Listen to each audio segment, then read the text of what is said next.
Yes, Adam, thank you. Yeah, it's a pleasure to talk about this. But what is the current state of the planet? I think we probably all realize that our planet is in stress, if I can say that. And what is happening, our ecosystems is degrading. We know climate change is really getting worse. We get more impacts. We actually now notice the impacts of climate change. Our latest IPCC report is showing now that that climate change is happening quicker than what we thought. And what is happening is that we're still doing the old status quo, if I can say that. They're still building our buildings, and we do most of our industry the way that caused the current scenario. So we deplete our natural resources quicker than actually what our natural resources is be able to reestablish itself. So if I want to say short and sweet, what is the current status of the planet?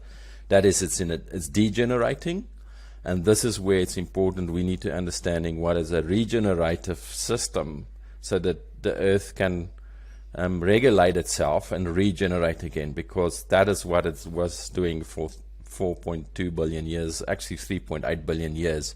When our biological forms happen, it always regulates itself to sustain life.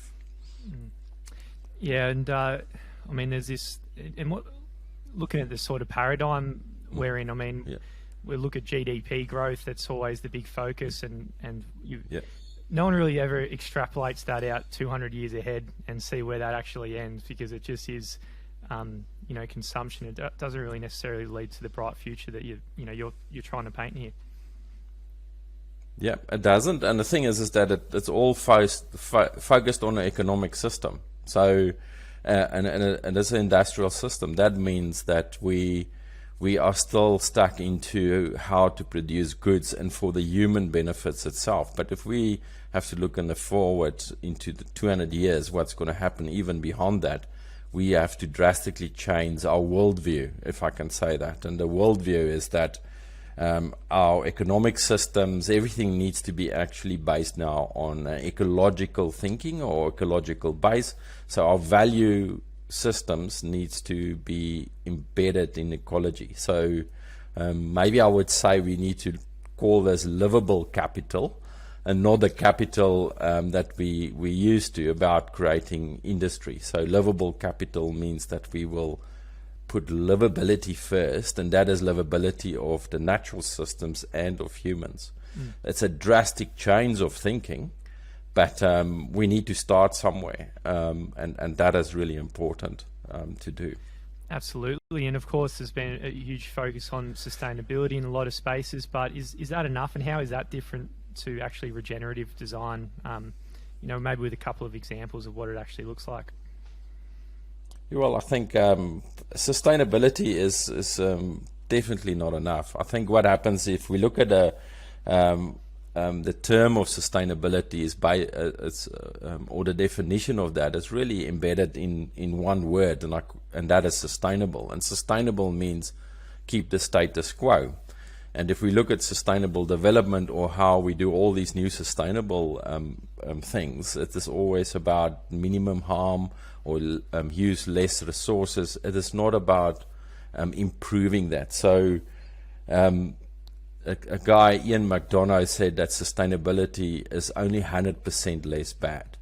What it really means is we need to go beyond it. Imagine there's this dotted line, and above it is regeneration of an upward spiral, like evolutionary growth, and it regenerates things.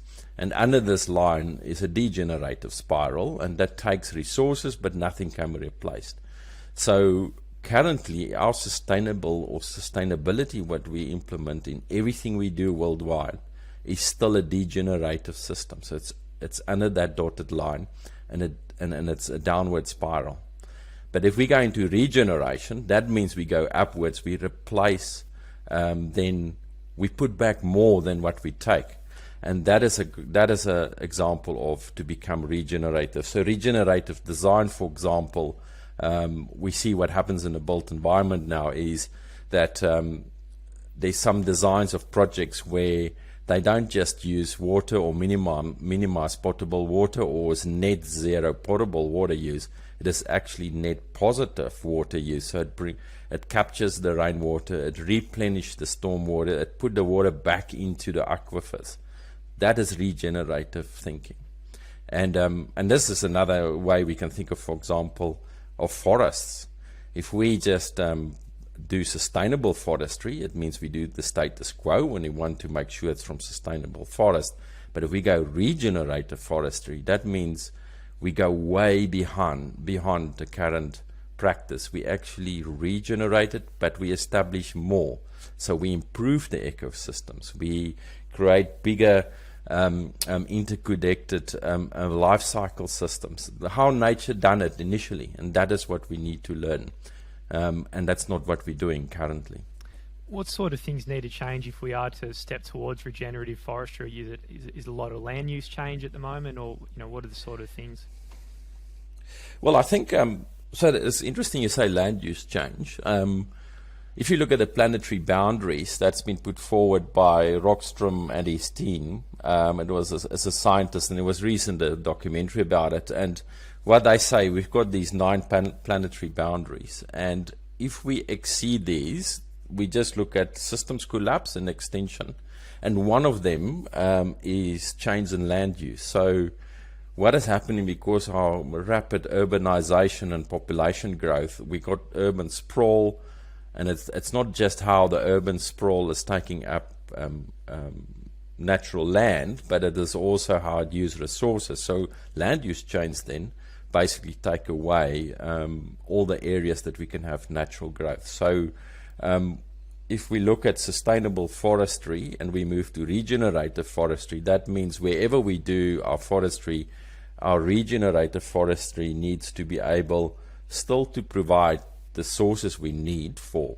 building, but actually it enhances that ecosystems in and around it. So think of it, if it is the Amazon forest, the Amazon forest grow more and get bigger than what it is, and still you interfere with the systems to make it better, or the whole forest, rather than just taking the wood out to sustain our urbanization. So our thinking needs to change, and that's that worldview that I'm talking about. It's not just about the technical applications, but it's the way we can't look at the past. I mean, our science is based on the past. It's always, we write these papers, we do all this research, what is the evidence, and then we recommend changes. But we actually need to look to the future, to ways that we never done it. And this is the radical change we need to implement to going forward. There's so much in that. Some people listening right now would have probably heard you on the Wood Solutions webinar, which I highly recommend everyone to go and check it out. You mentioned how there's 4 different perspectives of regenerative design. So just drilling that bit further, can you talk a little bit about the 4 different perspectives there? Yeah. So the 4 perspective of regenerative design is actually based on the 4 perspectives of the integral theory that was developed by Ken Wilber. He's quite well known for writing thousands of books, not thousands, I think it's quite a few hundred. But Ken Wilber's theory is the theory of everything, and it's very interesting. It says that we need to look at the world in 4 perspectives.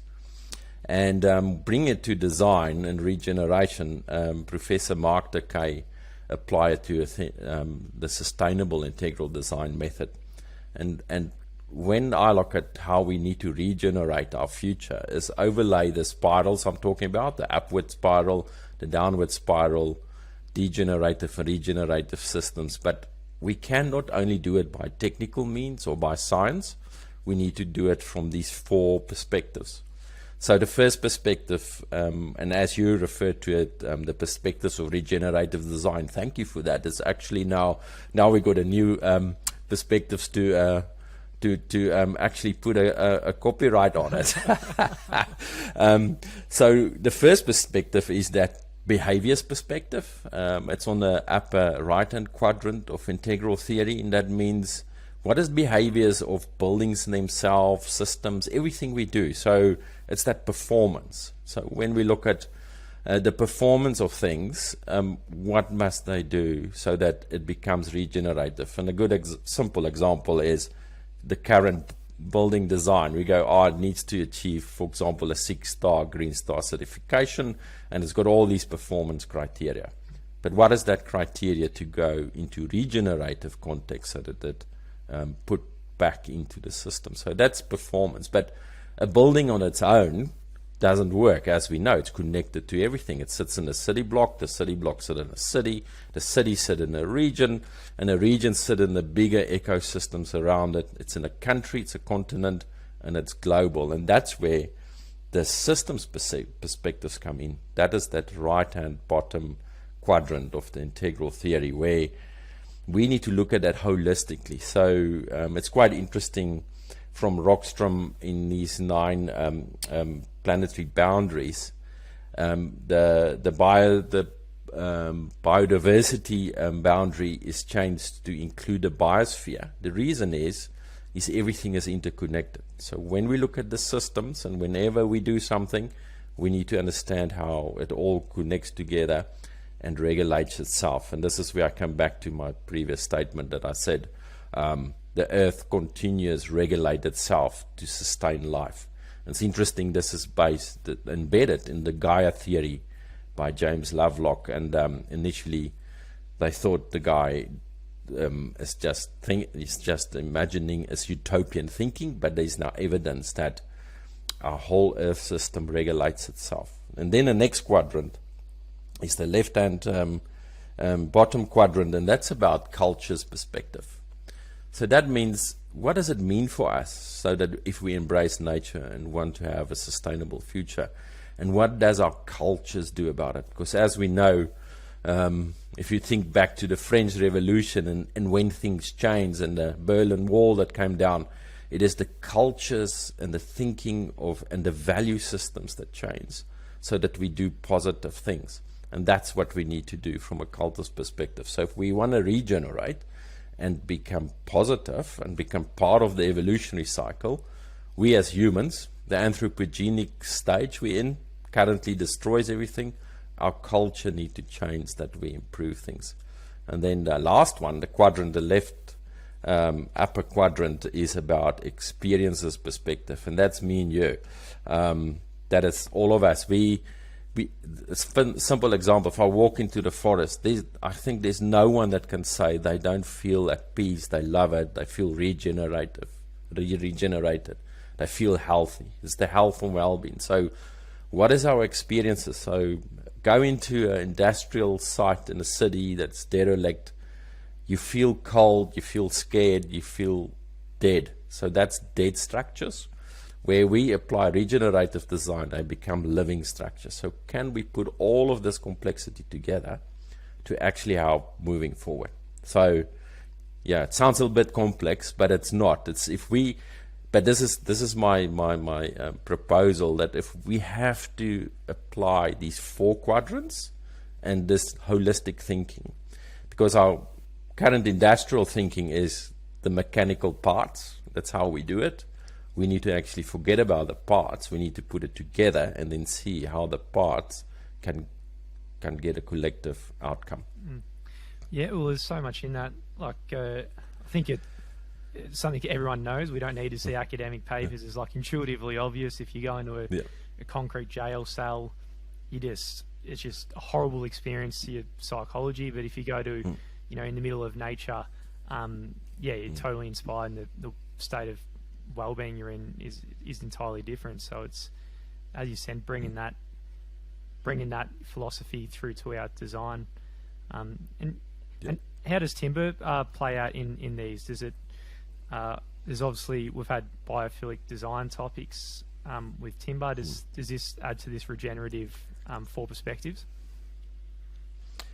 Yes, I mean, definitely it does. The reason is, if the first one I want to jump in, you talk about biophilic design. The first one is biophilia. It's our love of nature. And we know that if we actually look at that chains of our 4 perspectives, and that's our cultural and our experiences perspective, it means we need to connect to nature. So that's the fundamental. So if we don't come back embracing that we are nature, we're not above it. So that's important. So, but moving from that to then how timber is important in regenerative design or regeneration, I think maybe I must start at the beginning. You know, forests are the lungs of our earth. You know, it absorbs the carbon and it gives out for us oxygen. So the more trees we plant, we can creating regenerative forests, and we reduce the carbon emissions, and we create a better atmosphere.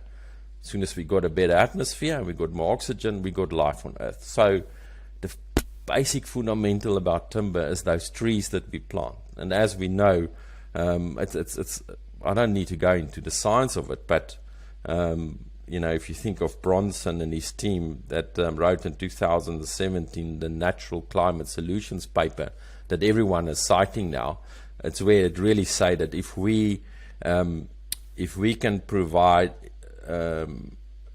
forests, if we plant more forests that we're actually taking now, we can provide more than 1/3, or we can reduce more than 1/3 of the global CO2 emissions, and that will help us to keep this the temperature rise below 2 degrees Celsius that we hear now. That's really critical. So at the source, it is about planting those forests, but then important too is the forest mustn't be just there to produce timber for us as humans use, but it needs to be regenerative. It needs to regenerate all those ecosystems.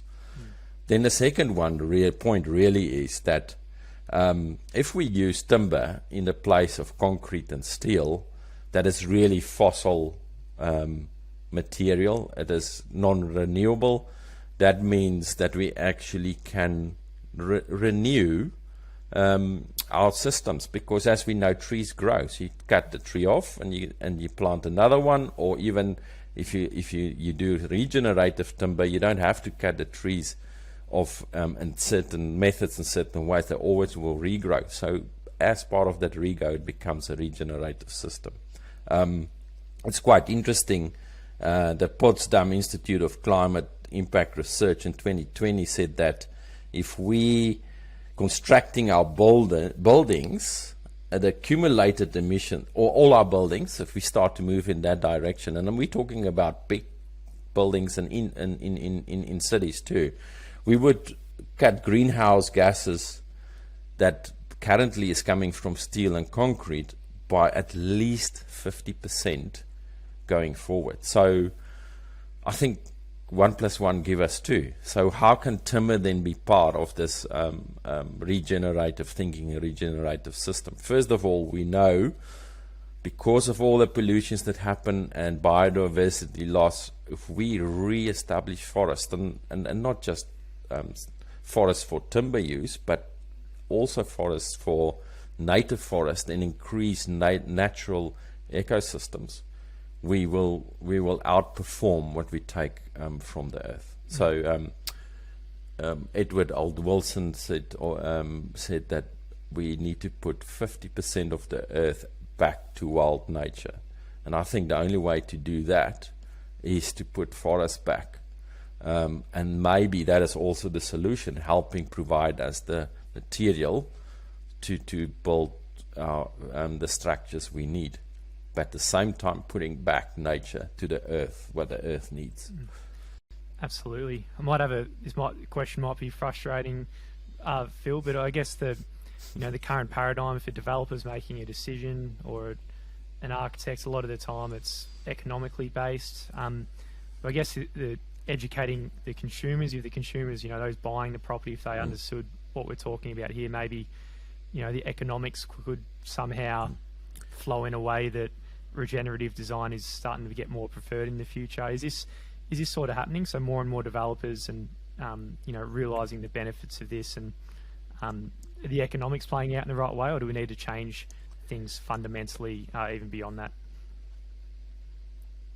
I think we need to change things fundamentally beyond what's happening. On the moment, developers and even governments, it's still, we try, but it's embedded in sustainability, and sustainability is we do minimize harm, we're not trying to regenerate. So if we want to go beyond that, it needs an absolutely drastic change in behavior, drastic change in your worldview. So as a developer, I mean, look at the values that you will get if you can regenerate systems. And that's where our monetary system, unfortunately, it's all about what is the best I can get for the minimum, money that I spend. So what if we can turn it around, that when I do a development, it's about how it's got a long-lasting impact. I mean, what about future generations?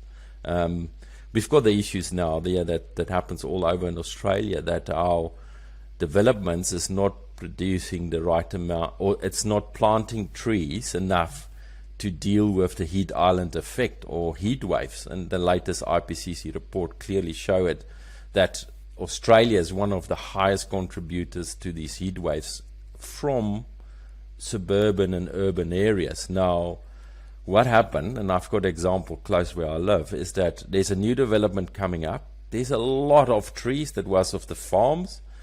They cut all those trees down, put a development in, and then plant these new trees on the streets. Private property owners that can't plant trees because the houses is right on top of each other. There's no space, no garden. So there's a net loss of tree canopy cover, where we actually need to go to a net positive of tree canopy cover. So I think this is where developers need to change, and councils and government, and say we need to actually move forward to a better value system. I mean, it's also proven that let's go to the economy, the dollar figures. I mean, yeah, it is a frustrating question, but if you go to the dollar figures, where do you get the value for return of your investment? In green, very vegetated neighborhoods and precincts, or in areas where there is no vegetation? And we got a lot of studies that show that return on investment is much higher. You can sell your house much higher in an established green neighborhood than in one that hasn't got it. So this shows us there's much more value that comes from, let's say, timber, but also the trees and the forests, that you look at the short-term thinking on the moment. So it is absolutely fundamental that developers need to make the change. And sometimes it comes from industry, not from government. And I think our industry needs to do this. And just, I mean, another fact, when I talked about heat wave impact, we done a study recently that show that the vulnerability of our elderly, our young, and people on chronic medicine is massively critical in our current neighborhoods around Melbourne, in Melbourne and around Geelong. So what about the other cities too? It will be the same. And brings me back to this context. For me, timber is the construction and the material, but where does it come from? And that's the source, and that's trees. I think trees are really critical. We not only must think about using timber for construction, but we also need to think of planting trees that in essence is the source of timber in our neighborhoods, create forests across the world, across our neighborhoods, because it's critical. Yeah, hopefully we don't have to wait to get a big sting before that, changes happen, and we're a bit proactive about it. And like you were saying, the costs, I mean, you got the negative externalities, which is we all know about, which don't get priced in. And what you're talking about, I guess, is positive externalities, the positive regenerative values that probably don't get, in there. And you got the public health, which is very long-term effects from, detriments to our well-being, which, there's a lot of things that just doesn't get bloody put into just that dollar figure for just a single development, unfortunately. Absolutely. Yep. Unfortunately, and I hope that we, it's like you say, we don't want that big sting to happen before we change. Well, we're heading for it. So I think we're supposed to be the most intelligent species on Earth, but we actually, and we see that we can go extinct. I mean, that's a fact. Some people will take me on this statement. But if we see that there's this danger that maybe or we are doing things that is detrimental to our own survival, why don't we then be proactive? Because we are intelligent, we can change. We've got the capability, we've got design, we've got science, we've got an industry that is advancing so much that we can be so innovative that our built environment becomes not an environment that destroys everything, but an environment that's giving back. And I believe we can do it, but I agree with you. I just don't hope it is that we wait for that big sting and then we suddenly want to be reactive. We don't need to be reactive. And that brings me back to that integral approach and the 4 perspectives of regenerative design. If you start to look at them, that means you're not going to, you will avoid everything below that dotted line. That's the degenerative spiral. And this is what we're doing now. We're reactive. That's degenerative. And then we try to survive. We need to move beyond it. So we need to move beyond sustainability, do things that is proactive and become regenerative. Now, yes, there is, maybe it sounds like we're not doing anything, but we're doing quite a lot. There's a lot of projects that's really pushing the boundary. There's some new rating tools that try to be way beyond sustainability. The Living Building Challenge is, for example, one of them, and through their pedals you need to try to show how you regenerate systems when you build things. But I mean, we need actually a massive big scale change, and I think that we can do all these little bits, but what is needed so we can move it on a big scale? And I think that is it comes back to me, that worldview. Can we convince people, our developers, our designers, our architects, our engineers, our statutory control people, our planners, our governments, that we need to push? You need a top-down approach that say you have to do this, and a bottom-up where society stands up and say we're not going to accept what's happening. I mean, a lot of our building stock now, we live in it because it's all that's available. So why not saying, well, I'm not accepting to live in this house because I know it's not good for me. I want something better. So if we start to stand up and we start to change the status quo, I think we can change it. Why in the old days we had these beautiful places that we live, villages evolved organically, they were sustainable because there was balance, but on the moment the balance is the wrong way. And that's what I think we need to change. Well, it's an incredibly important message. It's been so good to have you on the podcast, Phil. I really appreciate that. And if people want to find out more about yourself, and you've got a phenomenal book, which I'm gonna order straight after this podcast as well. Where should people learn more about you and regenerative design? So first of all, the book, yes, there's my new book is Regenerative Adaptive Design for Sustainable Development, a Pattern Language Approach by Springer Nature. So there I take the theory and I put it in practice and use a few case studies. So hopefully that will help a bit. That's trying to address the bigger issue. But also my day-to-day work is I'm the director of the Live Smart Research Lab at the School of Architecture at Deakin University, and our fundamental vision is to reconnect humans with nature and look what is those systems and the processes to improve our future. And our projects involved looking at designs, look at construction, look at new ways of thinking.